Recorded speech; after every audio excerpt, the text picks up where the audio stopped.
apa kabar? Senang sekali Halo Indonesia bisa menyapa Anda di rumah hari ini. Ya, serangkaian informasi terkini dan inspiratif seputar perayaan Natal akan kami hadirkan selama 1 jam ke depan. Antara lain, melihat dari dekat Gereja Sion.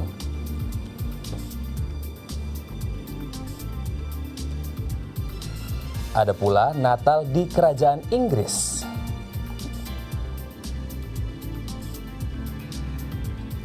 Ya, selain itu Halo Indonesia akan berbincang bersama Romo Andang Binawan mengenai kasih Natal bersama sesama dan juga lingkungan, selengkapnya dalam segmen bincang.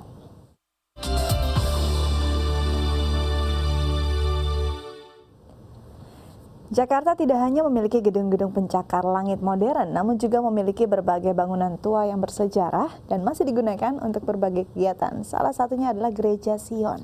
Ya, meski berusia lebih dari 3 abad, namun gereja peninggalan Portugis di Jalan Jayakarta, Jakarta Barat ini masih terus melayani umat Kristiani yang beribadah. Seperti apa keunikan Gereja Sion ini? Berikut liputannya untuk Anda. Gereja Sion merupakan gereja tertua di Jakarta. Bangunan gereja yang terletak di Pangeran Jayakarta ini diresmikan pada tahun 1695. Dulu gereja ini bernama Portugis Buitenkerk atau Gereja Portugis karena digunakan oleh orang-orang Portugis untuk beribadah.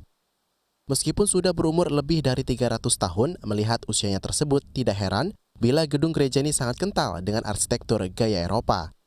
Meskipun sudah ratusan tahun, namun bangunan yang kokoh di atas tanah seluas 6.725 meter persegi ini masih mampu digunakan untuk menampung 1.000 jemaat. Gereja ini dibangun sejak tahun 1695.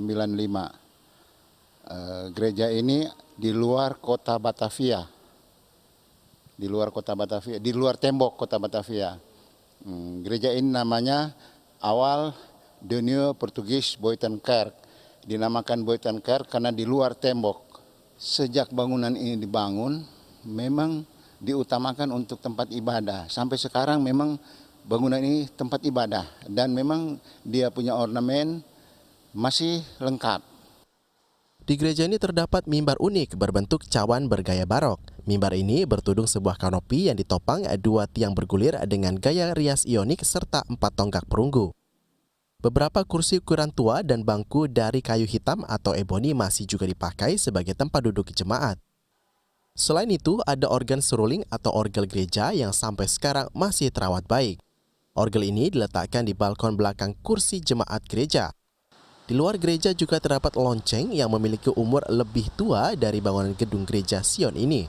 Saat ini, Gereja Sion masuk dalam kategori bangunan cagar budaya golongan A yang dilindungi. Ahmad Effendi, Khairuddin, Daai TV. Ya, selain Gereja Sion yang bangunannya bernuansa Portugis, ada pula Gereja Santa Maria de Fatima yang berada di kawasan Taman Sari, Jakarta Barat. Iya, gereja berarsitektur Tionghoa ini dulunya adalah rumah hunian yang kemudian diubah menjadi gereja. Seperti apa keunikan bangunan gereja ini? Berikut liputannya. Gereja Santa Maria de Fatima Jakarta adalah rumah ibadah Katolik dengan bangunan bernuansa Tionghoa. Meskipun telah mengalami beberapa kali renovasi, bangunan yang berdiri sejak awal abad 19 ini masih terlihat jelas gambaran kemewahan dan kebesaran di masa lalu. Warna merah, kuning, emas, dan hijau daun yang mendominasi bangunan ini menggambarkan kekhasan bangunan Tionghoa. Gereja yang berada di Jalan Kemenangan 3, Kelurahan Glodok, Jakarta Barat ini dilengkapi dengan menara lonceng dan Bukit Maria. Menara yang berdiri kokoh memiliki tinggi mencapai 12 meter. Sedangkan untuk Gua Maria memiliki dekorasi yang lengkap dengan patung Bunda Maria dan patung anak-anak yang tengah berdoa di Bukit Hijau dan Asri. Karena pertama-tama di sini ini kan tempat kebanyakan orang Tionghoa. Dan ini bangunan bagus, yang bangunan bersejarah juga. Dan oleh pemerintah dimasukkan dalam cagar alam, cagar budaya. Ketika umatnya semakin banyak berkembang, maka antara rumah depan dengan rumah tengah dihubungkan dengan atap yang di tengah tadi. Jadi itu atapnya itu baru menghubungkan rumah bangunan pertama kedua, sehingga itu menampung sedemikian banyak umat. Pada awalnya bangunan gereja ini merupakan rumah tradisional Tionghoa yang terdiri dari 3 bangunan berderet ke belakang. Namun setelah dibangun menjadi gereja, bangunan ini disatukan menjadi satu ruangan ibadah bersama. Kawasan gereja sendiri memiliki luas hingga 1 hektar yang meliputi bangunan gereja dan sekolah yang berada di sebelah gereja. Di Gereja Santa Maria de Fatima Jakarta ini digelar misa harian dan mingguan pada pukul 6 waktu Indonesia Barat. Salah satu misa spesial diadakan pada hari Minggu pukul 16 waktu Indonesia Barat dengan menggunakan bahasa Mandarin. Ahmad Effendi, Yoga Pratama, Daai TV. Pada perayaan Natal tahun ini, Gereja Santa de Fatima memanfaatkan limbah daur ulang sebagai hiasan Natal. Ya, sejak jauh-jauh hari pengurus gereja mengkreasikan kandang Natal dengan botol bekas lengkap dengan jerami ilalang. Seperti apa dekorasi Natal ramah lingkungan di gereja yang berada di kawasan Jakarta Barat ini? Berikut liputannya untuk Anda. Persiapan perayaan Natal 2015 yang dilakukan oleh Gereja Santa Maria de Fatima Jakarta sudah nampak dimulai. Ini terlihat dari persiapan panitia membangun kandang Natal dan pohon Natal. Uniknya dari kandang Natal tahun ini dibangun dari botol bekas dan jerami ilalang. Meski masih dalam bentuk kerangka, nantinya kandang ini akan dilengkapi dengan patung domba, patung Bunda Maria, serta patung Yesus kecil. Ide membuat kandang Natal dari botol bekas ini datang dari para jemaat gereja. Meskipun terlihat sederhana, namun kandang Natal ini membawa pesan bagi para jemaat untuk menjaga lingkungan dengan memanfaatkan barang bekas agar tidak begitu saja dibuang. Dekorasi dan ornamen yang menghiasi gereja tetap menunjukkan kesederhanaan dengan tidak menghilangkan kekhasan gereja yang bernuansa Tionghoa. Yesus dulu dilahirkan di tempat yang sangat sederhana, maka kita juga di sini membuat sesuatu yang juga cukup sederhana. Idenya itu sebenarnya ide dari umat juga, jadi mereka mengusulkan sesuatu, lalu panitia menampungnya sehingga menjadi ide yang memakai barang-barang bekas kemudian ditata sedemikian rupa dengan harapan itu bisa menjadi sesuatu yang baik dan berguna. Selain kandang dan pohon Natal, di halaman Gereja Santa Maria de Fatima Jakarta juga disiapkan Bukit Maria de Fatima yang telah didekorasi dan dipersiapkan dengan berhias tanaman hidup nan cantik.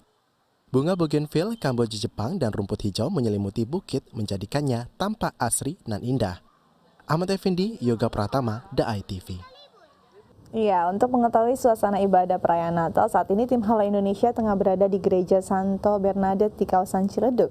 Silakan Wiwit Purnamasari dengan laporan Anda. Ya, Wiwit, bagaimana suasana di sana? Ya, Dika dan ya, baik.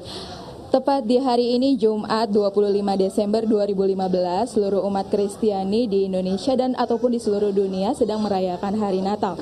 Nah, bertepatan hari itu pula saat ini saya sedang berada di salah satu gereja di kawasan Ciledug, Tangerang, yaitu Gereja Katolik Santa Bernadette.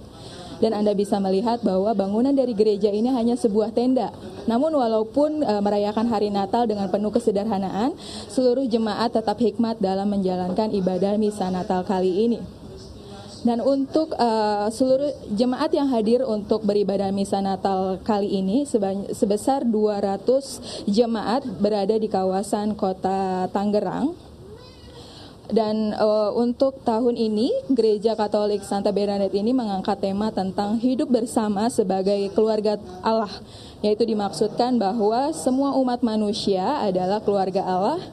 Dan walaupun berbeda-beda tetapi tetap menjadi satu keluarga. Tidak hanya itu pemirsa, kita sebagai umat manusia juga harus berkeluarga dan bersahabat kepada alam. Dan untuk ibadah misa Natal kali ini dibagi dua sesi, yaitu sesi pertama pada pukul 6 dikhususkan untuk orang-orang dewasa, dan untuk sesi kedua itu dikhususkan untuk anak-anak. Dan yang unik, untuk sesi kedua anak-anak ini memang seluruh anak-anak dikhususkan untuk membawa kado untuk dipersembahkan kepada Tuhan Yesus Kristus.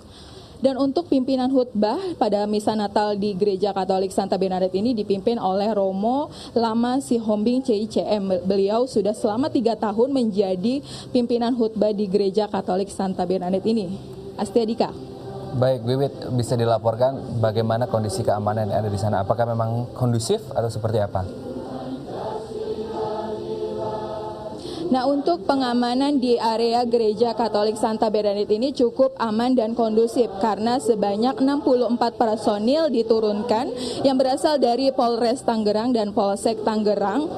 maksud saya Polsek Cipondo, di mana seluruh personil ini dibagi menjadi tiga titik zona, yaitu titik zona pertama di pintu gerbang gereja, titik kedua itu di pintu belakang gereja, dan titik ketiga itu di area ibadah, tempat ibadah saat misa Natal tersebut.